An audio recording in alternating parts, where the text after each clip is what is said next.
Hey everybody, check me out, man. I'm out here at Irish Fest in Crown Center, Kansas City, Missouri with Talisk. Man, they are come all the way from they came all the way from Scotland. That's right. And they're amazing musicians. They've just done some time over. I just saw some piece that they did on BBC Scotland. Yep. They're amazing, 3-piece. We only got 2 guys. We got Penny on the left here in the sunglasses. We got Mawson over here with the chest hairs out. Good man. Ladies, he is not. I can't speak for him, but whatever. Anyway, so we're having a great time. So look, from the inside looking out first. Let's start with Penny. Since you seem to be, you're the one holding the microphone. Talk to me about Penny and Talisk. Well, Talisk is a 3-piece, as you said. We're from Glasgow. We basically hit it hard. We go hard or go home. It's all stemmed in traditional or Scottish music that we write ourselves, but we throw in some elements from like EDM and house. Basically, just make sure that everyone has a good time. Our show is basically just a big party for everyone to let loose and have the best time that they can, basically. And we're absolutely delighted to be here for Kansas City for the first time. We were here for Folk Alliance for a conference in February, so we know the site very well. We know how to get about, and we're just looking forward to doing some cracking gigs, some damage.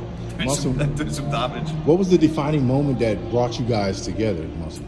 So we've been going for about 8 years, and to be honest, we just threw stuff at the wall and hoped for the best for a while, and then we kind of had it kicked off straight away. We won a load of awards in the early days, and then we just got the hunger for it. So I mean, as soon as you get in front of a crowd and everyone's screaming at your music, you play instrumental music, that's kind of like unheard of for like people to be like jumping out in the air and on their shoulders and that, going mad. And as soon as we saw that, it was kind of a gradual. It wasn't like this is the moment. It just slowly just escalated and elevated every single time. And right now, as Benny says, we're hitting it as hard as we can, and everywhere is going down an absolute storm. We bring loads of lights everywhere. We have a big team that come out with us. So I mean, like it's a show that hits hard. And it's not for everybody, but it is for some people, and they love it. We're loving America this year in particular. This is our 4th trip out. We're only here for the weekend and then heading straight home, so it's very much a flying visit, but absolutely loving America this year. It's been quality. So, biggest crowd that you guys have played, do you remember? Our best one is Ortigueira. Ortigueira's in the north of Spain. It's absolutely incredible. There's people in the audience with flares going off, about 20,000 people you're playing to, and they're all just invested in making this amazing. We were doing it this year, and the PA completely cut out, and the whole crowd just started singing all of our songs. And bear in mind, we have no words, so they're singing the tunes. I was like, this is amazing. I was like, 20,000 people singing your tunes back to you. I was like, it's unbelievable. So that's probably, we've done it a few times actually, and that's the best and biggest crowd we play to. But I mean, still to get bigger. That's got to be awesome. 25,000 people singing your lyrics back to you. What kind of energy does that bring out of you? Does it give you an extra boost? Absolutely. It's like not that we need. When you see us play, you'll think how those guys still We have no energy. We have no energy. Pretty much just like a gym sesh. We're just like a good Zumba for youths. Do you know what I mean? That's our crack. But it totally gives you a second wind. Like everyone's seen everyone going mental. It totally gives you a second wind, and you feel like you can. It's literally why we do it. Yeah. We love making music, and we love seeing people screaming and being happy, and the stuff that we're playing, and that's the buzz. Yeah, we're really not precious about it. We're precious about the music we play, but in the sense that we want to make it as good as possible. But if the crowd's not reacting, then we're not doing our job right. And you know, it's not music unless the crowd's enjoying it. So we're literally only employed everywhere to make sure you're having a good time. Okay. Yeah, I don't make music, but I've witnessed the energy and watched the waves of crowds going and driving the artist more, and I'm going, oh wow, this is getting ready to get really fired. That's exciting for me just to watch as a journalist. It's got to be amazing.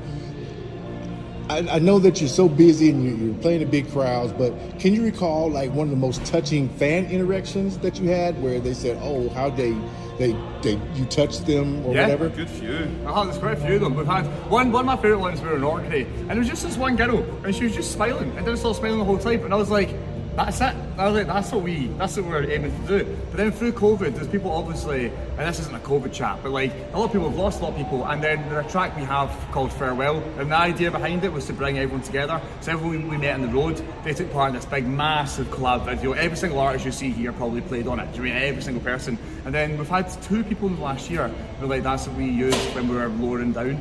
And I was like, that to me was like the power of music. I was like, this does more than just give you a good time. It actually gives you hope, or gives you something to cling on to, or gives you a nostalgic feeling where you're like, that reminds me of a time when I was truly happy and things like that. So that for me is what that was my moment. There's been a couple of instances where we've been actually touring in America, and I think we were in the Midwest somewhere, and there was a guy come up to us after the gig and basically said that this was the first concert that he'd been to, the first live performance that he'd been to maybe in 2.5 years or 3 years since his son passed away, and it was the first time that I think he said something like, yeah, the first time he felt happy again, or something like this, and to hear someone who's, you know, paid money for a gig, for music, to come and see music that you play, say that to you is you can't really put it into words. It's so you can't put it into words. Yeah. It was amazing, and it's an amazing feeling. It's also quite a privilege to be able to give that. Do you know what I mean? Absolutely. We don't take it lightly. It's amazing. No, we count ourselves lucky every day to do what we do, and to be able to convey what we do in music across the people and see the positive reactions that they give is great. Don't get me wrong, there's a lot of negative reactions as well. But I won't tell you about them ones. You can find those out yourself. Yeah. Okay, you guys are getting ready to go on stage. I want to respect your time so you can just vibe out and get ready to do it. But what's the most satisfying for you about making music right now? I think all of that. Do you know what I mean? Being able to connect to somebody through something other than actually meeting them. Do you know what I mean? Being able to actually make a bond with somebody. That sounds really cheesy, all the rest of it, but to get that connection with somebody when you've never met them or never seen them or anything, it's euphoric. Do you know what I mean? So to me, that's what I love. Yeah, totally. And as well as all of that, the joy and the connection that we three as a band have with each other, and like we're constantly looking over to each other like throughout the gig, and like trying to make each other laugh, and like having wee jokes with each other, and like we have fun like in ourselves as well, and like to make music with each other. You know, it's class. It's great feeling. You're welcome. So you got a great and wide body of work. If you had to pick a song to introduce a first-time listener, which song would it be for you, Marcel? Echo's the one. Echo's the one. For the gig, Echo's great, but for the gig, there's a track called Dystopia. That's the one if you want party. But if you want like pure music and like something that you can listen to and really hook onto, Echo's definitely the one. That's the one that got us where we are. Okay. Young people across the globe are digging you. You're creating a new phase of music coming to America, and you know there's a huge Celtic movement here. Yeah. And what's crazy is there's a very, very diverse crowd that is following behind you. So you're not just, you know, I saw a young lady actually on YouTube doing the river dance stuff to your joints, and I'm going, and she's black. Yeah. So you're attracting everyone because it's great music, it's powerful, and you know, shout out to you for just cracking the code, man. Yeah, it doesn't have any boundaries, and it doesn't single anyone out. It's folk music is what we play. Yeah. So it's literally music for the people. So I mean, a lot of it was music for oppression and all this. We don't sing songs, so we're not saying our music is for oppression and blah blah. But that's where it all came from. So it's music to represent people. Do you know what I mean? So and it doesn't what's it called? Discriminate. Yeah, it doesn't discriminate. It's crossing generational lines. We play Irish music. My dad's from Iran and my mum's from England. I live in Scotland and we play Irish festivals. Do you know what I mean? Like, there's a cocktail right there. It's beautiful. It's one of the most amazing things that I've seen in my 60 years from a small group, a foreign group coming over. I'm going, you guys are making waves. People are loving you. I love your music. I'm 60 years old, and I'm like, see, we don't discriminate. Yeah, exactly. Generational boundaries. Okay, young people coming up, young artists trying to make it, maybe having doubts. What do you tell them about having intestinal fortitude? And then we'll close out, man. I mean, it's again like it sounds cheesy, but literally like if you're playing and creating music that you believe is good and that you love, then you like, as long as you stay in that path, you won't go wrong. Also, it takes a lot of graft. Like, not everyone, there's a reason that not everyone, like, you know, does music and makes music as a living. It's very hard to make music now because or to make music your career, because it's all, maybe like 90% of it is based out to touring, rather than like streams and CD sales back in the day. Like, it's not like that anymore. But like a good bit of graft, and also like, cause if you play music that you don't believe in, then you'll never. So that's the start point. Yeah, don't think about money, think about music. Yeah. That's probably the way to do it. And then that will come, do you know what I mean? But just make the music and be true to yourself. Cheesy, but true. And be prepared to work. Yeah. Your arse off. Work. I've always said, put work clothes on your dreams, go to work, go to the construction site, do your thing. I worked at this construction site doing music. I literally did the construction site to do music. Wow. Do you know what I mean? I literally worked on the roof, started at the top and then right down at the bottom. It's great.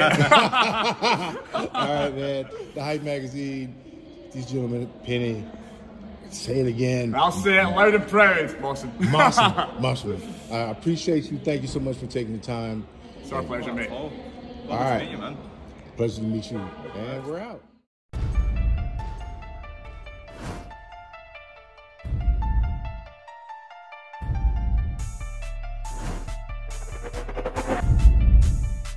As an artist, we should reflect the time. Why you so talented? 'Cause I'm black. Why you so amazing? 'Cause I'm black. It's really important that we build characters so that people understand their story matters. 2 Chainz and I both are just really into good food. And when you know you are royalty, you will only aim in life to be royalty. We're doing it right now. I don't give a damn what they say about me. Yes, I called your ass out. I know I shouldn't be saying this kind of. Shout out the Hype Magazine Network. Shout out to the Hype Magazine Network.